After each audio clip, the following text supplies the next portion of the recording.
any resident in Burke County, they would be going to jail. I don't agree with it at all. So, in the most respectful way possible, if this is the route we're going to go, I don't want to be a part of it. I don't want to do this report.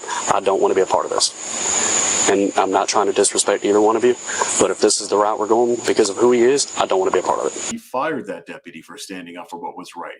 Let's get into it.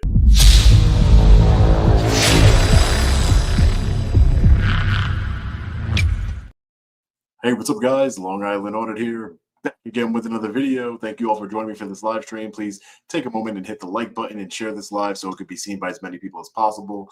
We're about to expose a really corrupt sheriff. Shout out to News 12 in Burke County, Georgia.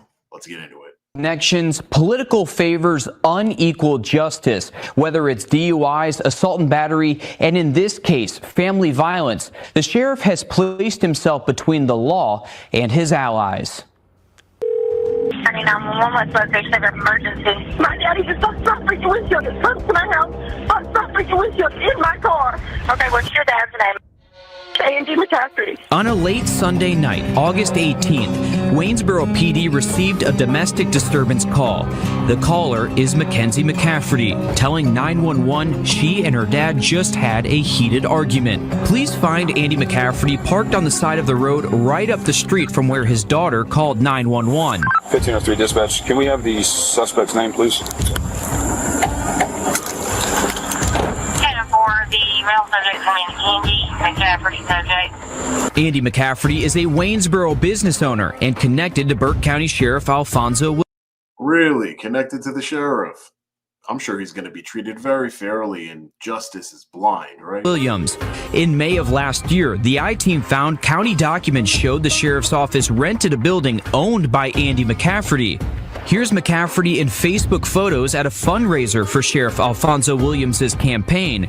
Here they are again. The sheriff posted this when McCaffrey opened the Waynesboro Huddle House. But back to that 911 call where McCaffrey's daughter says he shattered her car's windshield, something he doesn't deny. Telling her, just give her my key. The next thing I know, I blacked out and the baby had a little toy in it and I threw it through the windshield of the car. If you want to take me to jail, take me to jail. While one WPD officer talks with Andy, another officer goes to his daughter's house to see the damage. Ooh, yeah, okay. Andy's daughter asks for a county deputy. Can I have a county cop come out here too? Yeah, give us 1 second. Minutes later, Burke County Deputy Tanner Bowman shows up to the house. She just said she wanted all the work instead of us. Really? Yeah. 10-4. The complaining is trying to disregard the city and they want the county to work it. Even though this happened in city limits. I'm already familiar though, because he owns the Huddle House. Yeah, that's why they don't like us working. After talking with the daughter, Deputy Bowman explains this situation falls under family violence in the state of Georgia. Unfortunately, when it comes to family violence situations like that, the state takes over. So at that point, it is pretty much in our hands, and we have to make a decision on it. He has court tomorrow. What's he got court for? Beating up the guy at the gas pump. Do y'all remember that? I heard about it, but I don't know much about it. Okay. So the man up at the gas pump. Rewind here for a minute. McCaffrey did have court the next morning for a felony aggravated assault and battery case from 2023. He was out on bond for that case. The sheriff let him out on his own recognizance. Andy Mack's his name, come out of the Dale Mac fried chicken, came in here and assaulted. Really quickly, so this guy's out on bond, sheriff's friend, buddy. Family violence in Georgia, they do not play around with. It is a mandatory arrest. That's why he was ultimately not charged, as you'll see. He pushed me, got me on the ground, and hit me right here by the throat, grabbed me by the throat. That same day, officers went to arrest Andy McCaffrey at his shop, but Andy was already out of town. He told WPD investigators one of his first calls was to the sheriff. If we can get you to turn yourself in today, you can bond out today off of the misdemeanor. Yeah, but I've already told Alfonso I'm out of town. But it's not Alfonso. It's not Alfonso. This is the city. And that's why I called Alfonso, just because he's the only contact I have, because I knew the city was doing it. McCaffrey would later plead guilty to just battery charges in that 2023 case, which he's currently on probation for. Back to the scene, another Burke County deputy arrives. The guy named Andy, he owns the hotel house down there. Yes. Apparently he's real good with everybody in the county. And I guess there's a lot of situations where he just thinks because he's real good with everybody in the county, he can just kind of do whatever he wants. It's not that he thinks because he's good with the sheriff and all the county officials that he can get away with it whatever he wants, deputy. It's that he does. He continually gets away with things, gets deals that nobody else would get, gets PR bonds, gets released, doesn't spend any time in jail. This is what happens. This is exactly what happens in our government. Both deputies talked with the daughter. Our sole job is to determine if a crime is being committed and one has, and it's family violence, and we must act on those. Sergeant Hickson then gets on the phone with Lieutenant Aaron Hans about the situation. You know, family violence, criminal damage to property, over $500. About 15 minutes later, Lieutenant Hans shows up to the house. He looks at the damage and explains the situation to the daughter, explaining options concerning a family violence charge. Would you be satisfied with a citation for what we call disorderly conduct on him, and he'd have to go in front of a judge and everything? Would you be satisfied with that? Right then, Lieutenant Hans gets a phone call from the sheriff at 9:36. But according to the sheriff's phone records, he received a call from this number 9 minutes prior to calling Lieutenant Hans. That number matches the one Andy McCafferty used on his 2023 bond document. I don't know about you guys. Does the sheriff usually call when you have law enforcement contact? Does the sheriff personally call the deputies on the scene right after receiving a phone call from the suspect? This is it on body cam. McCafferty pulls out his phone, dials a number, and hands his phone to his daughter. She walks away. The sheriff's phone records show the call was 2 minutes, which lines up with the body cam. Okay.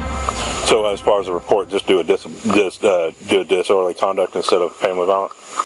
A disorderly conduct would allow first of all, it's less consequences, and it allows him not to be arrested and taken to jail as he should be. Because if we do a family violence, it's got to be a regular charge. But can they do that? Negotiate the charge? All deputies on scene agreed this was family violence. State law in Georgia on family violence includes criminal damage to property and criminal trespass. State guidelines on family violence say officers shouldn't tell victims what to do in these situations. If the victim doesn't want to press charges, the case goes to the DA to review. If an officer thinks a crime happened, the preferred response is arrest. None of those guidelines were followed, and Lieutenant Hans gets the daughter to agree only to a citation.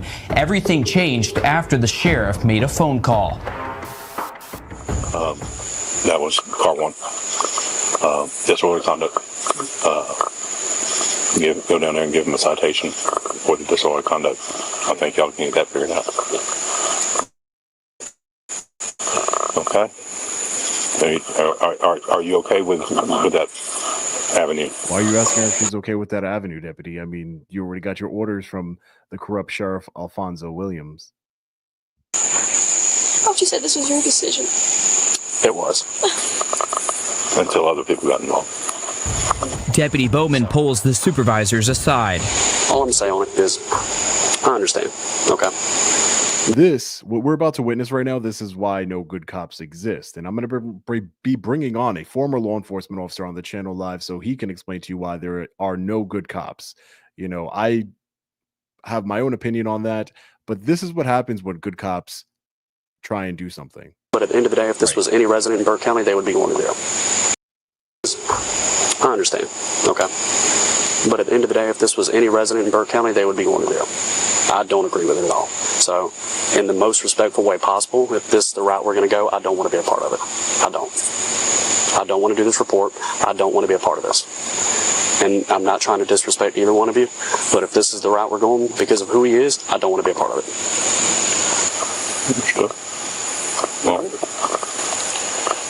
that's the course that the sheriff has advised us to do. So. Lieutenant Hans admits the sheriff is controlling the situation. But I just know how it is, that if this was a different Burke County resident, it would not end this way. Andy McCafferty was only given a slap on the wrist, a court date, and was able to go home that night. The deputy who spoke up about McCafferty getting special treatment, Deputy Tanner Bowman, he was fired. Deputy Tanner Bowman here. If anybody knows this officer, this former deputy now, please get him in contact with me. I would love to speak to him.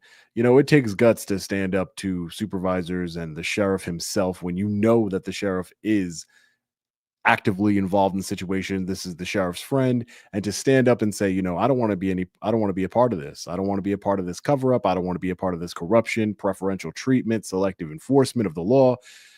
And he was terminated because he dared stand up for justice, which is his job. I mean, For getting special treatment, Deputy Tanner Bowman, he was fired. Bowman filed a complaint with the county. He felt only a citation was given because the sheriff and the suspect are friends, and he publicly and financially supports the sheriff. Okay, I'm gonna write you a ticket, disorderly conduct. Put a court date on it, give it to you, cut you loose, go on to the house. The sheriff, once again, potentially changing the outcome of what would normally land you behind bars. Prominent. And that is not the only thing. This sheriff, the Channel 12 here, this is happening in Burke County, Georgia. The sheriff is Alfonso Williams. Because I see a lot of people asking, this is not even the only thing. He has misspent funds. He's allegedly done a lot of corrupt things, but he also made a DUI for one of his friends and fellow public servant disappear. Check this out. Absolutely insane. Make sure you guys hit that like button so that way this video can be seen. We can expose the sheriff together. Alfonso Williams. For months, the I-team has looked into sheriff's spending habits, travel expenses, and allegations of cases seemingly disappearing. And now our I-team's Will Rio shows us how a Burke County employee's DUI case is nowhere to be found in the court system. More than a year ago, on July 19th, 2022, Deputy Brittany Nelson with the Burke County Sheriff's Office pulls over a vehicle on Highway 25. How you doing? Hey, good evening. All right, how you doing? Good. Deputy Nelson with the Sheriff's Office. I stopped you for speeding through the construction zone.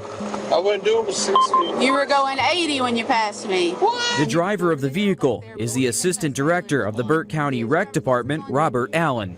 When I got up behind you there, you guys were weaving in and out of the lane. Is there any reason you weren't maintaining your lane? Okay.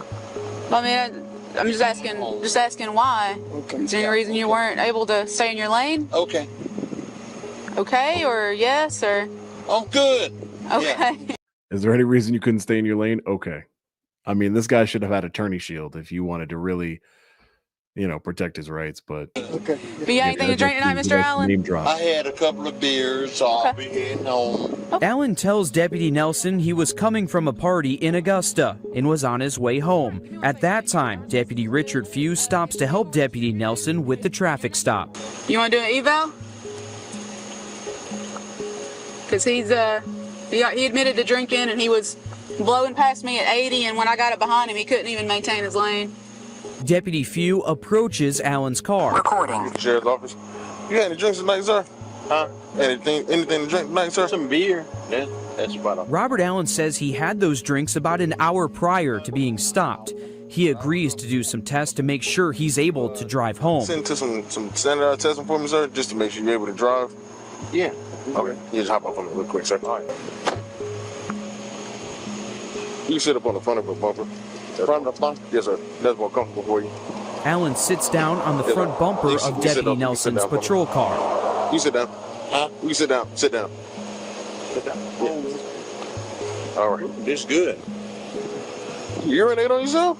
Huh? You urinate on yourself? Well, I needed to use the bathroom and I didn't. Okay. Deputy Few initiates several different tests. Follow my finger, right?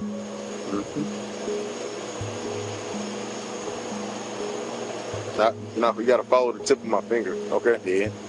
No, you look at it and then you bring it out straight back to me, okay. All right? All right. Follow my finger, all right? All right. You see it? Deputy Few has to restate the instructions again to Allen. You're still doing it. You gotta follow my finger. You're not following my finger, all right? Okay. Deputy Few moves on to another test where Allen is told to follow instructions and walk in a straight line. According to the incident report, Allen fails to follow instructions and complete these tests. Yeah. I want you to take your left foot, place it on that imaginary line, go in this direction. My left foot? Yeah. Keep your hands out your pocket for me. I asked you, did you understand the instructions? That wasn't the instructions. Huh? That wasn't the instructions I gave you, man. I asked you, did you understand the instructions? You said, yeah. I'm just saying. I did what you said. No, I said you were going. I'm just trying to get to Waynesboro. Me and my brother. We went to a party. Right. I can tell. I think you done had too much to drink, too. This is when Robert Allen starts to drop names to Deputy Few. Why I got to go through all that? To make sure you aren't fair. Sir? Call Coach Williams. Well, of course, Williams doesn't have anything to do with the traffic stop, sir. Coach Williams, that's Coach Alfonso Williams, also known as Sheriff Alfonso Williams, the sheriff of Burke County. Name dropping. Again, this man is clearly intoxicated, clearly a danger on the road to society, to the county that the sheriff is supposed to, protect. And he's not doing that here, as you'll see. Watch this. Deputy Few conducts one more test before putting Allen in handcuffs. Deputy Few takes Allen to his patrol car when he says this to the officer. I'm the wrong person you need to be messing with. That's all I'm just saying. Sir? I'm the wrong person you need to be messing with. I am the wrong person you need to be messing with. The wrong person. Now, you tell me, if he's not a friend of the sheriff's, he's not a public servant, and you say that to a law enforcement officer, you or I are going to get charges, additional charges for making threats against a law enforcement officer.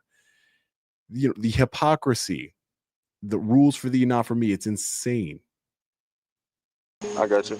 Allen tells Deputy Few he refuses to give a blood test and is put in the back of the patrol car for DUI refusal. Will you submit to the state's administered chemical tests of your blood?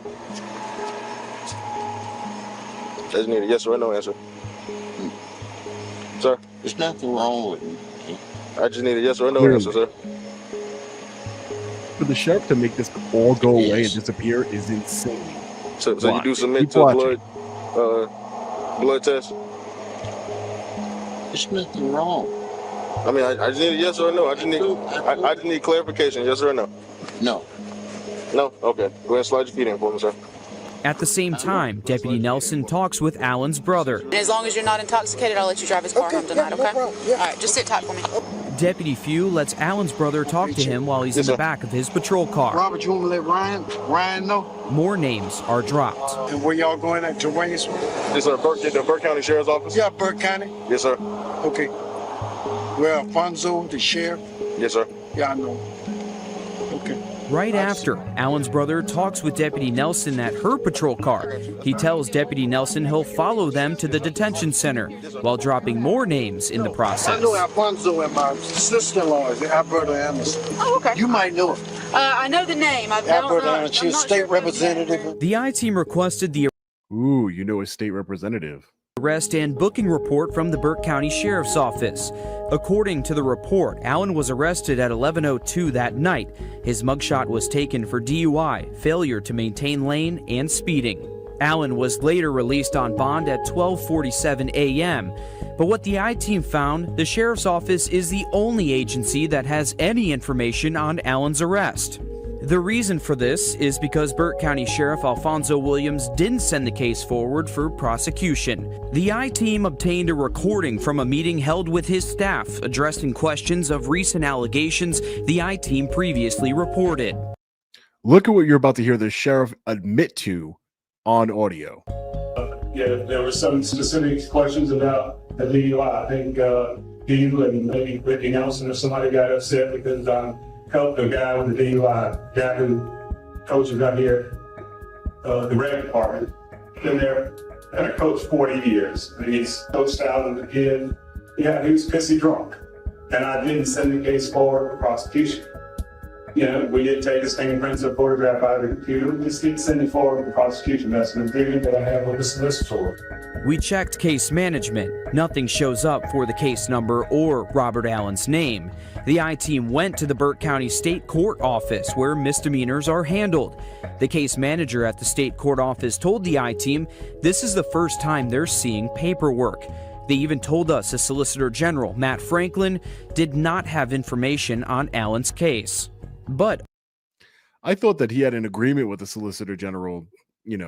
He made an agreement that apparently he didn't even know. The Solicitor General, the prosecution didn't even know that this case existed. Imagine being arrested for DUI, having so much privilege because you know people that are close to authority, that we the people give these people the authority, and your DUI, your crime just disappears. What? According to citations, yet I'm over here getting arrested 10 times already for filming and recording peacefully in public buildings. Come on. The sheriff's office sent us. A court date was set for Allen on October 5th of 2022, almost a year ago. Still, there is no record of Robert Allen's case in the court system after more than a year. I'm a social worker. That's what I do. I'm a social worker. That's what I do. I thought you were the sheriff, not a social worker. And what does the social worker have to do with you letting off your friends with easy charges, not charging them with family violence when they clearly committed family violence? What does being a social worker have to do with you making a DUI arrest just disappear? I have never seen that. I've seen cops let other cops go and drive them home. I've never seen someone get fully arrested, mugshot, given a court date, bonded out, everything, and then the case just magically disappears. I have never seen that before. It's absolutely insane. But there's one more thing I want to talk about: America's most corrupt sheriff, at least one of them. I've been seeing the comments. I'm sure there's a lot of corrupt sheriffs out there. But let me see here. There's one more. Makes perfect sense. And good on this I-team at WRDW 12. They're doing great work over there. They are on this sheriff, and now we're on to you too, sheriff. So maybe I'll pay you a visit very soon.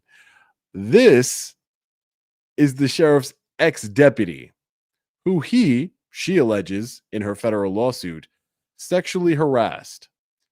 Yes, the sheriff who lets his friends off easy, who, color me shocked that I'm super shocked that the sheriff wanted to just automatically, let his friends off, and then now he's being accused of sexual assault. This is corruption. This is tyranny. This is, selective enforcement of the law. And that seems to be happening more and more. And it's more blatant that law enforcement officers get off easy while we, the people, are being tried in court, maliciously prosecuted, have to spend tens of thousands of dollars on attorneys. Trust me, I know. I go through it all the time. I'm going through it right now in Nassau County. I am going through it right now in my town, the town of Brookhaven. I am a resident of the town of Brookhaven on Long Island, and I am being retaliated against for exercising a First Amendment right. I went to my town hall to petition my government, petition my grievance to my government for redress, and I got hit with 20 code violations. 8 of those violations are for a house I don't even own. Imagine, I own 2 homes, my family home and the home I currently live in. That's it. The house I grew up in. I'm being charged with code violations. And I'm going to do a whole video on this, but since you're here joining me live, I really appreciate it. So I want to talk to you guys. Let me bring this down. Sexual assault lawsuit that this guy's dealing with. I'm going to do a whole video on this, but I am being charged with $74,500 in fines from the town of Brookhaven because I dare to speak out against them and their code enforcement. I dared to mention that I'm interested in running for the supervisor of town of Brookhaven. All of those things, me mentioning that I was interested in running for the town supervisor position of the town of Brookhaven, me calling out code enforcement for their harassment of the residents and retaliation for people who do not pay to play. All of those things happened, ladies and gentlemen, weeks before I was hit with 20 code violations, 20. 8 of which, I want you to really understand this. Please hit the like button. This needs to be seen. I'm going to make a separate video, but where I'll show you all the documents. I'll show you, I got everything. $74,500 I am currently facing right now. They won't even conference with me. It's insane. I'll save the details for the whole video. I already went to arraignment. It was insane. But again, 8 of those tickets is for a house I don't even own. It's a friend of mine's house, and they are charging me First Amendment retaliation, $74,500. I'll tell you one thing. That's a lot of money. That's the type of money that, bankrupts somebody. These people are evil. I wish I had their kind of money, $74,500 to pay them. I paid them pennies, but we will fight it. I'm not going to take any deals with them. We're going to fight it all the way. Billboard trucks will be used if necessary. Peaceful protests will be used. First Amendment rights will be exercised, but there's a lot more to this story. The $74,500 that I'm currently facing, it's definitely my biggest court, my biggest charges I've ever faced. Nassau charges me with misdemeanors all the time. There's a couple states that have charged me misdemeanors. This is nothing in compared to the $74,500 I'm currently facing. So please stay tuned for that. Back to on topic, Sheriff Alfonso Williams here. Burke County, Georgia, you're super corrupt.